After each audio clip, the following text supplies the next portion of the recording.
प्यारे भक्तों, वीडियो को लाइक, चैनल को सब्सक्राइब करना ना भूले। जीवन को सही राह दिखाए कठिन पथ। श्रीमद वृंदावन स्थानत परिचर भो भोजना छादनाद्यैः वस्तु कोटि गुणम श्रुतम सकृतम वासो नवासादिभिर। तुम्हें एक उपाय बता रहे हैं जिससे तुम्हें जल्दी लाभ मिल जाएगा कि जो वृंदावन वास कर रहे हैं भगवत प्रेमी जन, आप उनकी सहायता कर दो, परिचर्या कर दो, भोजनाच्छादन दी, उनके जल की व्यवस्था, भोजन की व्यवस्था, वस्त्र की व्यवस्था, वास की व्यवस्था, वस्तु कोटि गुणम श्रुतम सुकृतम वासोन्नवासादि भी। वस्त्र है, अन्न है, जल है, व्यवस्था उनके रहने की। तो बोले जो ऐसा करता है तो अन्य जगह से करोड़ गुना बढ़कर उसको यहां लाभ मिलता है। वस्तु कोटि गुणम श्रुतम सुकृतम, सुकृतम माने मतलब पुण्य। जैसे आप गांव में अपने 50 को भोजन पवावें और फिर संगम प्रयागराज तीर्थ में जाके भोजन, तो बहुत बड़ा अंतर हो गया। फिर काशीपुरी में, द्वारिकापुरी में, अयोध्यापुरी में, मथुरापुरी में, कांचीपुरी में, अवंतिकापुरी में, इनमें पवाएं तो उससे भी बहुत बड़ा अंतर पड़ा, बड़ा लाभ मिलेगा। लेकिन श्रीधाम वृंदावन में यदि वास करने वाले जन हैं, उनको भोजन है, वस्त्र है, उनके वास की व्यवस्था है, तो वस्तु कोटि गुणम श्रुतम सुकृतम वासोन्नवासादिभिर परिचर भोजनाच्छादनाद्यैः। उनकी परिचर्या, उनकी सेवा, भोजन है, जल है, वस्त्र है, आदि आदि जो उनकी वास में सुविधा देता है, बोले करोड़ गुना उसको लाभ हम प्राप्त होता है। वस्तु कोटि गुणम, 1 रुपया का करोड़ रुपया। ये किसको? जो अपनी वस्तु दान करता है। दूसरी बात, जो ये मान के कि प्रिया प्रीतम प्रभु की दी हुई वस्तु प्रभु के जनों में लग रही, तो उसे भगवत प्रेम प्राप्त होता है, उसकी नाम में रुचि हो जाएगी, उसकी प्रिया प्रीतम के ध्यान में रुचि हो जाएगी, उसकी भगवत चर्चा सुनने में रुचि हो जाएगी। वस्तु वही दी, फल 2 हो गए। एक हो गया प्राकृतिक फल, 1 रुपए का 1 करोड़ वापस मिलेगा, और एक हो गया कि वही वस्तु दी और भगवत प्रेम मिलेगा। नाम में प्रीति, धाम में प्रीति, लीला में प्रीति, प्रिया प्रीतम में प्रीति। पर एक अपना मान करके अर्पित करता है कि ये मेरी संपत्ति मैं दान कर रहा हूं, तो उसे करोड़ गुना बढ़कर मिलेगा। और एक तो दियम वस्तु गोविंदम तुभ्यमेव समर्पये, हे प्रभु आपकी दी हुई वस्तु आपको समर्पित कर रहा हूं, इससे उसे भगवत आराधना में रुचि प्रकट हो जाएगी, जो अत्यंत दुर्लभ बात है। यदि वो वृंदावन वास नहीं करता और वो वृंदावन वास की व्यवस्था करता है, वृंदावन वासियों की जो विरक्त भाव से वास कर रहे हैं, जिनके जीवन का उद्देश्य प्रिया प्रीतम है, उनके वास की व्यवस्था में कुछ सहयोग करता है, तो बोले तीर्थे वासी तुम स्वयं ही तरति दौतौ सा यत तारयेत, उसको डबल लाभ मिलता है। क्या? वो स्वयं तरता है, अपने परिवार को भी तार देता है। वृंदावन वास नहीं हो पा रहा तो भी उसे वास करने वाले से बढ़कर लाभ मिल रहा है, क्योंकि वास करने वालों की व्यवस्था कर रहा है वो। पर देखो, 2 प्रकार का लाभ होता है, एक होता है लौकिक लाभ, एक होता है पारलौकिक लाभ। यदि आपने पारलौकिक लाभ का संकल्प करके संतों की सेवा शुरू की है, तो खेल कुछ और होगा जिसे तुम पहले समझ लो, और अगर लौकिक लाभ के लिए शुरू किया है तो खेल कुछ और होगा, उसको पहले समझ लो। एक पूज्यपाद उड़िया बाबा जी के निज जन हमें 25 वर्ष पहले मिले थे, महाराष्ट्र के थे वो, बाबा से संबंध रखते थे। परिक्रमा में मिले, बड़ा आनंद मिला, क्योंकि अपने प्राण प्रिय बाबा के जन थे। तो उन्होंने घटना सुनाई चलते चलते, पानी घाट से लेकर चामुंडा मोड़ तक चर्चा ये चली थी। तो उनका बड़ा दिव्य धाम है, यहां के वासियों की सेवा का बड़ा दिव्य फल है। वो प्रसंग वशात याद आ रही, सत्संग में एक दो बार सुनाया, पकड़ पाओगे तो याद आ जाएगा। तो एक बड़े धनी मानी दिल्ली के जन थे, घटना थी, फैक्ट्रियां थी, खूब धन, अकेला लड़का सब। उनको कहीं संतों के संग से बात लाभ की सुनने को मिली कि वृंदावन के विरक्त रसिकों का अगर सेवन किया जाए, सेवा की जाए, परिचर्या की जाए तो बहुत जल्दी लाभ मिलता है। तो उन्होंने प्रार्थना की वृंदावन में आकर कि कैसे सेवा की जाती, मुझे तो पता ही नहीं। तो उनका संतों को निमंत्रण दो और सुंदर भोग पवाओ, और उनको वस्त्र है, भेंट है, जो उनका आप कर सके, फल फूल। अच्छा ऐसा। तो उन्होंने पूछा कि आप चाहते क्या हो? तो उनका भगवान की प्राप्ति। बोले होश में बात करना, आप जो बात कर रहे हो बहुत बड़ी बात है, पीछे मत हटना। तो उनका प्राणों की बाजी लगाकर, भाई इस बात की पूर्ति के लिए हम तैयार हैं कि मुझे भगवान चाहिए। का तय करो साधु सेवा और तुम्हें भगवान मिलेंगे पक्का। अब वो वृंदावन के प्रेमी जनों की सेवा करते, 100-500 संतों को निमंत्रण देते, सब पवाते। धीरे धीरे इतना संतों से प्रेम हो गया कि प्रार्थना की कि दिल्ली में हमारे घर को पावन करो। तो प्रति महीने बस लाते, 2 बस, उनमें संतों को बैठालते, बहुत उत्सव मना करके वहां ले जाते, पवाते, अच्छी भेंट, कपड़ा लत्ता, फिर उनको यहां छोड़ने आते। ऐसा चलने लगा। वृंदावन में तो सेवा करते ही, खूब धन था, वो अपने घर भी ले जाते। एक दिन यही रमण रेती में बस खड़ी थी, ये घटना कोई कथा नहीं, यही रमण रेती में बस खड़ी थी। तो एक विरक्त संत जो कभी वृंदावन से बाहर ही नहीं जाते थे, कभी निमंत्रण में किसी के नहीं जाते थे, भिक्षावृत्ति से जीते, वो जाके बैठ गए।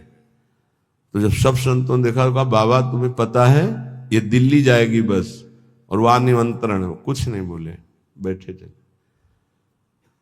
सबने सेठ से कहा तुम्हारी साधु सेवा सफल हुई। ऐसे विरक्त जो किसी का भी प्रतिग्रह नहीं लेते, भिक्षावृत्ति से जीते हैं, ऐसे अकिंचन महापुरुष पता नहीं क्यों, कौन सी कृपा उदय हुई कि वो आपके घर दिल्ली आए हुए हैं। वो बैठे पंगत में, पाए, और जब वो सामने भेंट देने आए तो बोले ये भेंट लेने नहीं आया हूं, तुझे लेने आया हूं, चल वृंदावन। तो उनका बाबा मैं तो वृंदावन जाता ही रहता हूं। और वो बस चल वृंदावन, चल वृंदावन। तो बाबा वो तो वृंदावन जाता ही रहता हूं, अभी चल सकता हूं आपके साथ, बस वो और उत्तर नहीं, चल वृंदावन। अब संतों की एक अलग भाषा होती है, उसे समझना कठिन। भेंट नहीं ली, चल वृंदावन, सबको भेंट दी, फिर सब बैठे, विदा हुए, आए। उसी दिन एक्सीडेंट हुआ और उनका पुत्र राधे श्याम। अब हाहाकार मच गया, क्योंकि वही उनके ऐश्वर्य का अधिकारी था। भारी अंदर उच्चाटन पैदा हुआ, कुछ अच्छा न लगने लगा। साधु सेवा, भगवत भाव सब पानी में। बड़ा निष्ठा रखना मुश्किल है। जब ये खबर वृंदावन आई तो वही संत गए जो हमें चर्चा सुना रहे थे, और जाकर उनसे कहा कि ए भाई, वो ऐसे नहीं आए थे, वो जो विरक्त आए थे, वो आपको भगवान की प्राप्ति कराने आए थे। चलो वृंदावन, आप अश्रद्धा मत करो, ये आपके लिए बहुत बड़ा योग बना है, तुम्हारा पुत्र भगवत प्राप्त हो गया है। शरीर पूर्व प्रारब्ध कर्म के अनुसार एक्सीडेंट से छूटा, पर वो भगवत प्राप्त हुआ। शरीर का हेतु जो छूटने का होता है बड़े बड़े महापुरुषों को होता है। जैसे पूज्य बक्सर वाले मामा जी, बड़े महापुरुष, भगवत कीर्तन होते हुए जा रहा था और एकदम एक्सीडेंट हुआ और बोले राधा, बरसाने से दर्शन करके जा रहे थे कहीं भगवत संगोष्ठी में, शरीर पूरा। तो शरीर का हेतु पूरा होना उसकी गति से मतलब नहीं रखता। बोले तुम्हारा पुत्र परम गति को प्राप्त हुआ है। अब वो सब मिटिया मेट कर दिया, सब बेच बाच करके सब संतों में बांट दिया। वृंदावन आकर पति पत्नी भगवत प्राप्त हो गए। वो बात उन संत भगवान ने सुनाई। ये कब होता है? डरना मत, मुझे भगवान चाहिए, मुझे भगवान चाहिए। क्यों ये भगवान चाहने वालों के साथ ऐसा क्यों होता है? क्योंकि ये भगवान ही सब रूपों में है। वो कहते मेरे इन रूपों को तो तुम्हें पसंद, आओ मेरे सच्चिदानंद रूप में आओ। तो सबकी ममता ताग बटोरी तुम नहीं कर सकते, वो बटोर लेते, आओ मेरे सिवा रह नहीं गया कोई। ये कृपा होती है।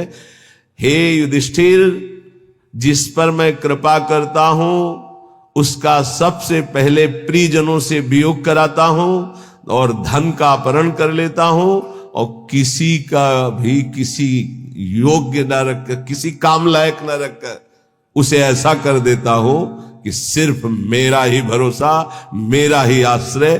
तो एक शब्द में कहा, उसका सर्वनाश कर देता हूं। आओ होली खेलो। सर्वनाश की होली खेलना हो तो श्री कृष्ण से प्यार करना। डर गए ना? डरना मत। सर्वनाश का मतलब है तुम्हारी मृत्यु का नाश, तुम्हारे काम, क्रोध, लोभ, मोह, मद, मत्सर, हर विकार का नाश। और सच्चिदानंद स्थिति में ऐसा नहीं है कि सबके धन का अपहरण कर ले। अम्बरीश जी चक्रवर्ती सम्राट, दशरथ जी चक्रवर्ती सम्राट, वृषभानु जी, नंद बाबा, बड़े बड़े महाभागवती हैं जिनके आंगन में भगवान घुटने के बल खेल रहे। कभी कभी भक्तों के अनेक जन्मों के संस्कार को भस्म करते हुए माया समेट लेते हैं। यही माया है, मैं और मोर तोड़ते माया। तो यहां कह रहे हैं, जो अपनी वस्तु मानकर दान करता है उसे करोड़ गुना बढ़। ये अच्छा लगता है, ये अच्छा लगता है। एक देव करोड़ भंजाओ। और दूसरा है, आपकी वस्तु आपको समर्पित, वो सीधे आपको प्राप्त करेगा, प्रभु को, अनंत काल तक के लिए महान वैभव संपन्न, सुख संपन्न प्रभु के समीप। जो हमारे प्रीतम है, जिनके हम अंश है, वास्तविक जो हमारे संबंधी है। ये तो सब संबंध का नाटक है, वास्तविक सत्य संबंध हमारा प्रभु से है। तो श्रीपाद कह रहे, बहुत सुंदर उपाय बता रहे, साधु सकनो से, यदि तुम ऐसा कर सको, संपूर्ण संसार स्वाप्निक है, इसका त्याग कर प्रिया प्रीतम का ध्यान करो। बोले बड़ा कठिन, कैसे करूं? बोले आओ वृंदावन रसिकों का संग करो, तन नाम जप, उनका नाम जप करो, नाम कीर्तन करो, लीला कथा सुनो, तुम्हारी प्रीति हो जाएगी प्रिया प्रीतम में। बोले बहुत कठिन है, इसमें भी मन नहीं लगता। तो फिर ऐसा करो, जो वृंदावन वासी विरक्त जन, उनको भोजन कराओ, उनके वस्त्र की व्यवस्था करो, उनके वास की व्यवस्था करो, उनके वास की सुविधा दो। वस्तु कोटि गुणम श्रुतम सुकृतम वासोन्न वासादि भी, वस्त्र और वास आदि की व्यवस्था, भोजन, भोजनाच्छादन की व्यवस्था। तो बोले वास ही तू स्वयं ही तरते, वो स्वयं तर जाएगा। और दो तव स यत तारेत, और दो को तार देगा, आगे की पीढ़ी और पीछे की पीढ़ी, उनको भी तार देगा। प्रेमानंद रसात्म धामनि परे वृंदावने वासको, त्वाश्चर्याम वृषभानुजा प्रियरतिम प्राप्नोत्यनायासतः। अनायास उसे प्रिया प्रीतम के चरणों में प्रीति प्राप्त हो जाएगी, जो वृंदावन वासियों से प्रीति करते हैं।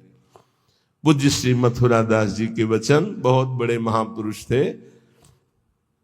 वो कहते थे कि ए जी, हम तुमको एक गुप्त बात बताएं, तुम किसी वृंदावन वासी से ऐसा प्रेम कर लो कि वो तुम्हारी याद करे।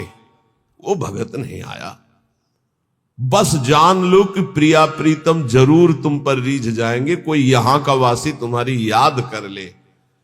अब ऐसे नहीं कि हमारी याद कर लेना, ऐसे आचरण करो कि वो तुम्हारी याद करे। ऐसी प्रियता बढ़ाओ कि वो तुम्हें अपना कहे। अच्छा, बहुत दिनों बाद आप दर्शन दिए, कई बार याद आया, आपकी स्मृति आई। अहो भाग्य, धाम में बैठकर भजन करने वाले आपकी याद करें। ये पूज्य मथुरा दास जी कहते थे, तुम ऐसा अपनापन करो किसी वृंदावन वासी रसिक से कि वो तुम्हारी एकांत में सेवा का स्मरण करके याद करे। तुम्हारे आचरण, तुम्हारा स्वभाव, तुम्हारी भजन पद्धति, तुम्हारा अपनापन, वो एकांत में तुम्हें याद करे। तो कह रहे, प्रेमानंद रसात्म धामन परे वृंदावने वासकस्त्वाश्चर्याम वृषभानुजा प्रिय रतिम। आश्चर्य की बात, प्रियाजू के चरणों में प्रेम प्राप्त हो जाएगा इन वृंदावन वासियों की सेवा से। और कहते प्राप्नोत्य अनायासता, इसके लिए तुम्हें कोई साधना नहीं करनी पड़ेगी, अनायास प्रेम की प्राप्ति हो जाएगी। निष्किंचनान कृष्ण रसे निमग्नान महानिरीहान जनसंग भीतान। पर सेवा जो निष्किंचन है, अकिंचन महापुरुष जो प्रियालाल के अनुराग में रंगे हुए हैं, उन्हीं को निष्किंचन कहा गया है। प्रियालाल के सिवा जिनका कोई नहीं है, ऐसे कृष्ण रसे निमग्नान, जो प्रिया प्रीतम के प्रेम रस में निमग्न है, ऐसे की सेवा से प्रिया प्रीतम का प्रेम रस प्राप्त होता है। ध्यान रखो, छल कपट का भी बहुत राज्य है। यही पास में ही राजा था कंस, कहीं दूर नहीं था। तो अगर कृष्ण की नगरी है तो पास में कंस की भी नगरी है, उसका भी प्रभाव होता। जैसे आपने 100 रुपया दिया और उस 100 रुपये का किसी ने मदिरा पान किया, जिसको दिया, अब वो आपके सुकृत नष्ट हो जाएंगे। बहुत धन देने के लिए पात्रता की अत्यंत आवश्यकता है, बिना पात्र के धन मत दीजिएगा। भोजन के लिए पात्र और वस्त्र के लिए, इसके लिए नहीं सोचना। जैसे कोई ठंडी में कांप रहा है तो पात्रता नहीं देखनी, भोजन भूखा है उस पवा दो, पात्रता नहीं देखनी। हमारे सामने भोजन पाओ बैठ के, हम तुम्हें जितना पाओगे पवा देंगे। सर्दी है, ये लो कपड़े ओढ़ लो, ठीक है। लेकिन जब रुपया देने की बात आवे तो बहुत होश में देना चाहिए कि उस रुपये का क्या करेगा। निष्किंचना नाम कृष्ण रसे निमग्नान, बहुत छल है। कोई बिरला, सैकड़ों में कोई बिरला एक ऐसा जो भगवान के मार्ग में विशुद्ध चलना चाहता, नहीं तो ये माया ऐसी बुद्धि भ्रष्ट कर देती कि वेश का दुरुपयोग और नौटंकी। अगर हम ऐसे को अर्थ देते हैं, ऐसी की व्यवस्था करते हैं, तो हम भी पाप के भागी होते हैं। इसलिए पात्र देख करके, ऐसा नहीं कि मनमानी, पात्र देख करके। भगवान के निज जनों के द्वारा कभी अभद्र व्यवहार नहीं हो सकता, ये बिल्कुल दिमाग में लिख लो। ऊसर बरसई तृण नहीं जामा, संत हृदय जिम उपज न कामा। जैसे ऊसर में तृण नहीं जमता, ऐसे संत के हृदय में अभद्र भाव नहीं आ सकता। भूल न देह कुमारग पाऊं, ये जो जीने के लिए इस वेश को स्वीकार कर लेते हैं, उन बहुत हानि हो जाती है। क्योंकि उनका उद्देश्य केवल रसेंद्री जनेंद्री इंद्रियों का भोग होता है, और बहुत बुरी तरह उपहास करते हैं इस वेश का। इसलिए यहां जहां सेवा की बात आई है, वहां एक शब्द और आ गया है, निष्किंचना नाम कृष्ण रसे निमग्नान। जो अकिंचन है, जिनका प्रिया प्रीतम के सिवा और कोई लक्ष्य ही नहीं है, श्री कृष्ण रसे निमग्नान, जो श्रृंगार रस महामाधुर्य रस वृंदावन का उसमें मगन है, ऐसों की सेवा बहुत सोच समझ के। ऐसा कहीं तुम्हारा कदम ना हो कि इस वेश से ही घृणा हो जाए, क्योंकि बहुत विचित्र खेल है। यहां समझ पाना बड़ा मुश्किल, बड़े बड़े धोखे में हो जाते हैं। दर्शन भक्त अनूप और रूप न शोभित प्रीति बिनु, और भरम भटकत भूप श्री हरिवंश कृपा बिना। सेवक जी कह रहे ऐसा स्वरूप है दर्शन का बाहरी, महापुरुषों के वचनों पर स्थित। हम बहुत सोच समझ कर संग करें, बहुत सोच समझ कर सेवा करें। श्री कृष्ण रसे निमग्नान, यहां धोखा नहीं है। जहां भगवत भक्ति है, जहां भगवत प्रेम है, पहली बात तो ये समझ लीजिए कि भगवान की प्रधानता रखने वाला मांग नहीं रख सकता, ये पक्की बात है। रोटी के सिवा, रोटी की मांग की हर संप्रदाय के आचार्यों ने अनुमति दी। भगवान शंकराचार्य अद्वैत सिद्धांत के, उन्होंने कहा भिक्षान्नम औषधम, औषधि की तरह भिक्षान्न से उदर पोषण। हमारे भूख लगेगो मांग खाऊंगो गिनो न सांझ सवेरो, अन्यथा नहीं। ये धान की लोलुपता और श्री कृष्ण रस निमग्न, इसमें बहुत जमीन आसमान का अंतर है। बोले ठाकुर सेवा के लिए चाहिए। कब आदेश किया ठाकुर जी ने कि हमारे लिए तुम धन मांग करके लाओ? वो तो कह रहे मये वो मना धत्सो मई बुद्धि निवेश है, मेरे में मन लगाओ, मेरे में बुद्धि लगाओ। है तुम्हारे पास तो चढ़ाओ, नहीं है तो एक अशोक का पत्ता लो और ऐसे लगा लो, वो सोने के मुकुट से भी बढ़कर ठाकुर जी राजी हो जाएंगे। पत्रम पुष्पम फलम तोयम ये में भक्त्या प्रेक्षति। समझने का विषय। कहीं अपने सत्संग में दान पुण्य की वार्ता नहीं होती, इसमें श्लोक आया, इसलिए उसको एकदम प्रकाशित करके कि हमें कहां सेवा करनी है। निष्किंचना नाम कृष्ण रसे निमग्नान वासयितु, जो श्री कृष्ण रस में निमग्न होकर अकिंचन भाव से प्रभु में जैसे प्रभु रखे, जैसे प्रभु चलाएं, जिनका उद्देश्य भगवत प्रेम, उनकी सेवा से वस्तु कोटि गुणम श्रुतम सुकृतम वासोन्नवासादि भोजनाच्छादनई, भोजन वस्त्र वास इनकी व्यवस्था से करोड़ों गुणा बनकर लाभ मिलता है, या भगवत भजन में रुचि होती। दो बातें अलग अलग।